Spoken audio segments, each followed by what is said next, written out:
beautiful friends. So if you've been here a while, my reading taste is like constantly changing and evolving, and I have 93 personalities. So like new personality equals new book haul. Am I right? So like I said, I have 13 books here that I just feel like are very me in this moment. I've been reading a lot of transgressive fiction. I've been reading a lot of authors from LA. I feel like, listen, Bret Easton Ellis changed my entire reading taste. I'm not gonna lie. So I have some like nonfiction LA sort of books. We're gonna talk about each one and the specifics, but I am so desperately excited about these books. I don't even know where to begin. I just feel like this is me now. This is my new personality. So where should we start? If you saw my modern classics haul that I just did, you know, I mentioned that I purchased these books and I'm now on a book buying ban. I'm gonna try to read through like all of these before I purchase new books. I'm trying to be more aware of like my spending habits, and like I'm just trying to read as many books as I can before I buy new. But when my taste is constantly changing, I get stuck in this pattern where I look at my bookshelves and I'm like, oh my god, I don't want to read any of these. So I end up selling a lot of my books. I will be doing an unhaul shortly. So I end up selling a lot of my books and then just like using that money to purchase new books. Listen, girl math, it makes sense in my brain, okay? So let's start with, there are a few authors that I'm trying to read the backlists of or finish their backlist in 2025. The first author being Ottessa Moshfegh. I absolutely love My Year of Rest and Relaxation. I loved Eileen. I loved Labvona. I think those are the three that I read by her. I have Death in Her Hands, and then I also picked up McGlue. This one is a little novella about Salem, Massachusetts in 1851, so I'm already very intrigued. I love Ottessa Moshfegh's writing. She writes in a kind of like modern, like a modern day woman version of Bret Easton Ellis. Like she just writes in this like nihilistic, bleak, detached tone, and I fucking love that. She writes a lot of transgressive fiction, but like all of her books are totally different. Like the plots and storylines are so totally different from one another. I just absolutely love her range and her ability to write such different stories and characters. But this one is about, it says McGlue is in the hold, still too drunk to be sure of a name or situation or orientation. He may have killed a man, and that man may have been his best friend. I don't know anything about this one. I've seen some pretty good reviews on it online, but yeah, I only have her short story collection yet to purchase. So once I get through all of these and my little book buying ban is over, that will be in my next haul. So I'm excited to finish up her backlist. And then I am slowly making my way through Chuck Palahniuk's backlist. I feel like everyone knows who Chuck Palahniuk is. You know, he's like one of the most famous transgressive, satirical. I'm having a hard time pronouncing words today. This is my second cup of coffee. I can't tell if I'm like actually brain dead or if I'm just anxious. I don't know. But he is, you know, a popular transgressive satirical writer because of Fight Club, and Invisible Monsters is just like one of my top favorite books of all time. So I am slowly making my way through his backlist. His newer books aren't really my thing, but I have really been enjoying his older books. So I did pick up Rant by him. I have a couple on my shelf that I'm going to be reading soon, but Rant is about a serial killer. So it says he escapes from his small town home for the big city where he becomes the leader of an urban demolition derby called Party Crashing. Rant will die in a spectacular highway death, after which his friends gather the testimony needed to build an oral history of his short, violent life. What does that entail? I don't know, but a lot of people have told me that they love this one when I was asking around like for his top books. So I'm intrigued. All the blurbs on the back say that it's hilarious. So we'll see. And then another author that I've been kind of slowly making my way through her work is Joan Didion. I absolutely loved Play It As It Lays, and then I read one of her nonfiction books. Is it The Year of Magical Thinking? My Year of Magical Thinking? I'm telling you, I'm so brain dead today. The Year of Magical Thinking, that one was like a nonfiction memoir about the death of her husband, so a lot of grief.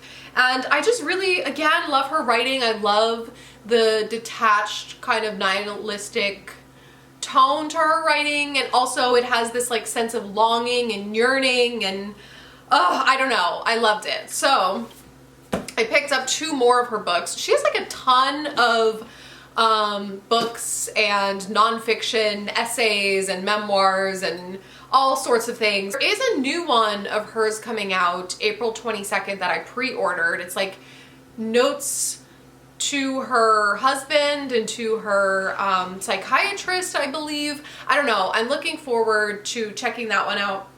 And then I do have these 2 here. So I have another nonfiction memoir of hers, Blue Nights. So this one is following her thoughts, fears, and doubts regarding motherhood, illness, and growing old. She reflects on her daughter's life and as her role as a parent, and it's about losing a child. So this one is probably going to gut me in a way that her other books have gutted me in the past. And then I picked up one of her nonfiction essay collections. This one is Slouching Towards Bethlehem. I believe this one is just like some essays about California in the 60s. Yeah, in the 60s. I'm losing my mind. I said 60s out loud, meaning 1960s, and in my head I thought 1600s, and I was like, whoa, that's not right. I'm brain dead today. I don't know what it is about me. I don't know why I decided to suddenly make LA my entire personality lately. I've never been to LA. I live nowhere near LA. I don't know what it is. Quite frankly, I would never want to live in LA or engage with that area of society. I don't know why I decided to make it my personality. I just think it's kind of like its own separate world, and I find that fascinating. And again, it was just, it's a Bret Easton Ellis thing for me. I don't know what it is. I'm turning into a Bret Easton Ellis character is my problem. So yeah, love some books about LA. So speaking of which, going into that same theme or vibe, another author that I wanted to check out is Eve Babitz, who is supposed to be very similar to Joan Didion. This is her essay collection about LA. Again, another nonfiction essay collection about 60s and 70s LA. I want to check out some more books from her. I actually think I have like one of her books on hold at the library, I believe. Anyways, let's just keep going here with the LA theme. Okay, another author that I'm slowly making my way through his backlist is Dennis Cooper. Love The Sluts. Love The Sluts. Everyone knows The Sluts is like one of my favorite books of all time. I started the George Miles series. I read the first book. I was kind of like, eh. Frisk is the second book that I hear nothing but excellent things about. And it's following Dennis Cooper, like, believes that his only love was this guy George Miles. And I think they were like teenagers. So this series is like based on his like love and obsession with this George Miles character, right? So now he wrote this book here. This might be his newest. Is this his newest release? I'm not sure. But this one I picked up because of Melissa Broder. She has her books of longing. So she has a list of her favorite books of longing and yearning. And this was on here. And I was like, oh my God, Dennis Cooper. I love, again, he's from LA and he writes a lot of like transgressive fiction. And his books involve eating people and just very horrifying, insane, intense graphic depictions of violence and sex, and he's a wild man, okay? And I love it. So I saw this one on her list and I had to pick it up, and it says, for most of his life, Dennis Cooper believed the person he's loved the most and would always love above all others was George Miles. In his first novel in 10 years, Dennis writes about George Miles' love, loss, addiction, suicide, and how fiction can capture these things and how it fails to capture them. Candid and Powerful, I wished, is a radical work of shifting forms, blah, blah, blah. So yeah, if Melissa Broder is recommending this book, I'm going to love it. I just know it. And I'm really looking forward to diving back into Dennis Cooper's writing and his fucked up crazy mind. And then let's continue on the Bret Easton Ellis coded theme here. I've trying to check out is it McInerney or McInerney? McInerney. Right? Anyways, everyone is recommending him to me because his writing is very similar to Bret Easton Ellis, his characters, and his, you know, he writes a lot of satire. And also he's one of the characters in Lunar Park by Bret Easton Ellis. So of course I have to start checking out his books. So I just started, at the time of filming this, I just started reading Story of My Life. And then I decided to pick up probably his most popular book, and this is Bright Lights, Big City. This takes place in Manhattan in the 80s, and this is about a young man, and he lives in Manhattan, and he goes to a lot of nightclubs, fashion shows, editorial offices, loft parties. He does a lot of drugs. I believe he's a cocaine addict, and it says he reaches his reckoning point where he is forced to acknowledge loss and possibly to rediscover his better instincts. So it's about youth in New York, and I'm here for it. This sounds so up my alley. I just love following like rich people who do drugs. Like, rich people who do drugs is my new vibe in 2025. Like, I'm not a rich person who does drugs by any means, but I like following these characters. I don't know. There's, like I said, there's something fascinating about LA. There's something fascinating about New York. There's something fascinating about just nihilistic, empty, rich people who do drugs. I don't know what it is. But I love it, and I'm into it, and I'm here for it, and I can't wait to read through Jay's backlist and check out more from him. And then let's switch gears a little bit. Actually, no, let's not switch gears. And it's Lana Del Rey's poetry book. Yes, I got Lana Del Rey's poetry. I'm obsessed with Lana Del Rey. Okay, I've been so into just listening to her on loop recently. So I knew that this was a thing. I always knew that it existed. I just didn't know if I needed it or not. But I decided to just pull the plug and get it. And one of the girls in my Patreon said that it's actually pretty good. So that's why I was like, do I need Lana Del Rey's poetry? And she was like, yeah, you do. Okay. So it has a lot of like her photography. And I don't know, I just think being a fan of hers, it makes sense for me to own this, kind of like a little collector's thing. I'm gonna read through this, let you guys know how it is. I jokingly said that it's gonna be the Patreon book club, and people were like, And let's switch gears here. Okay, actually kind of sticking to the same LA theme, but not really. I have Anna Dorn's new book. She's writing under the name Astrid Dahl, which was the character in Perfume and Pain. So this one is kind of like a thriller, just like a fun, easy read. So this is the Really Dead Wives of New Jersey. It kind of follows like that Real Housewives theme. So we're following a bunch of like rich Real Housewives type women, and I believe a murder takes place during their filming. When Hope marries Carmela's brother Leo, she becomes not only a Fontana, but a Garden State goddess, and not everyone is happy. Secrets will be revealed, decades-long rivalries will surface, and a sudden murder will lead to a reality reckoning no one is prepared for, at least of all Least of all, the show's producer, Eden, who must race to catch a killer. So, I don't know, this sounds really fun. A lot of girls in my Patreon are reading it and absolutely love it. I'm seeing 5 stars. What threw me off, and I wasn't sure if I needed this, was there's a list of characters in the beginning, like the cast, and I was like, oh, these are going to be too many characters for me to follow along. But the one girl on my Patreon said, no, you get used to it after a while, and it's a pretty easy, fun read. So I love Anna Dorn. I love her satire. I love her humor. I just love her writing. And she also blurbed her own book. It says, secrets, gallows, humor, campy reality TV stars, Astrid dolls, laugh out loud funny, the real dead housewives of New Jersey is the kind of book I wanted to live inside. I nearly wish I'd written it myself. Anna Dorn. I want to travel the world with her. Then I picked up this literary fiction book, The Days of Abandonment by Elena Ferrante. Everyone has read this and is obsessed with it, I feel like.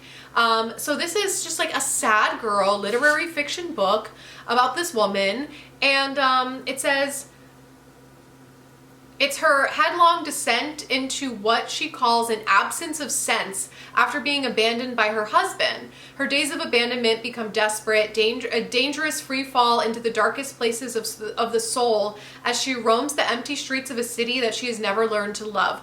Literally sounds amazing. Trapped inside the 4 walls of her apartment in the middle of a summer heat wave, she's forced to confront her ghost, the potential of her own loss of her own identity, and the possibility that life may never return to normal again. This sounds so fucking relatable to the current state of my life at the moment, and living alone and dealing with life alone and that change that I've currently gone through, and this sounds like it will absolutely fucking rip me apart. So I'm really looking forward to reading this one and bawling my eyes out. And then I picked up Pink Slime by Fernanda Trias. Listen, I took 4 years of Spanish and I'm clueless. How do you pronounce this last name? Trias? Trias. I'm the whitest fucking white person in the planet. I'm trying my hardest, okay? Okay, so this one is about this, like, plague. My friend Chris read this and sent me a whole bunch of quotes from it, and I was like, that is beautiful. I need it. Like, I'm buying this immediately. So it's about this city that is ravaged by this plague. And this woman tries to understand why her world is falling apart. So there's this algae that has poisoned the air, and so there's like all these outbreaks happening, and there's windstorms. Our narrator stubbornly tends to her few remaining relationships with her difficult but vulnerable mother, with the ex-husband for whom she still harbors feelings for, and the boy she nannies, whose parents sent him away even as terrible threats loomed. Yet as conditions outside deteriorate further, her commitment to remaining in a place only grows, even if staying means being left behind. He said it's very ambiguous, you don't really fully know what's going on, but the writing is absolutely beautiful from what he sent me, so I'm really looking forward to diving into that one. And then I kind of got these 2 books about love, right? Listen, I'm going through it recently, as we all know. Lots of yearning going on, lots of just self-discovery, reflection, kind of working through my own demons and traumas and things of that nature. So I picked up Dolly Alderton's nonfiction memoir, Everything I Know About Love. Absolutely loved good material by her. I own Ghosts. I plan on reading that this year. And I have been seeing a lot of amazing reviews about this book. So it's just Dolly Alderton's memoir about the trials and triumphs. My camera battery died. Are we working here? So it's just like her trials and triumphs of becoming an adult, and all about love. So it says it's about bad dates, good friends, and above all else, realizing that you are enough. Funny, occasionally heartbreaking. It's about growing up, growing older, and learning to navigate friendships, jobs, loss, and romance. This sounds like something that I need. Learning to love myself, learning to be alone, and just figuring my shit out. Sounds like a Meg-coded book. And then last but not least, I picked up this kind of like romance. I don't know what this is, But I saw a lot of amazing quotes online, and I was like, wait, I think I need that book. It just kind of spoke to me. The quotes that I saw spoke to me, especially being in the place that I'm at right now mentally. This is Alone with You in the Ether by Olivia Blake. This is the author of the Atlas 6, which I've never read, but it sounds interesting. So it says, it's an intimate study of time, space, and the nature of love. So it's about two people meeting in the Art Institute by chance. Prior to their encounter, he is a doctoral student who manages his destructive thoughts with compulsive calculations about time travel, and she's a bipolar counterfeit artist undergoing court-ordered psychotherapy. By the end of the story, these things will still be true, but this is not a story about endings. So it says she copes with the dreariness of existence by living impulsively, which sounds very similar to me. And then he lives in a world that is disturbingly chaotic. He gets through his days by a wall of routine. He has rules, formulas that keep him going, and without the framework, his existence would collapse. So it says, life has been a matter of resigning themselves to the blueprints of inevitability until the two meet. Could 6 conversations with a stranger be the variable that shakes up the entire simulation? Sounds really interesting.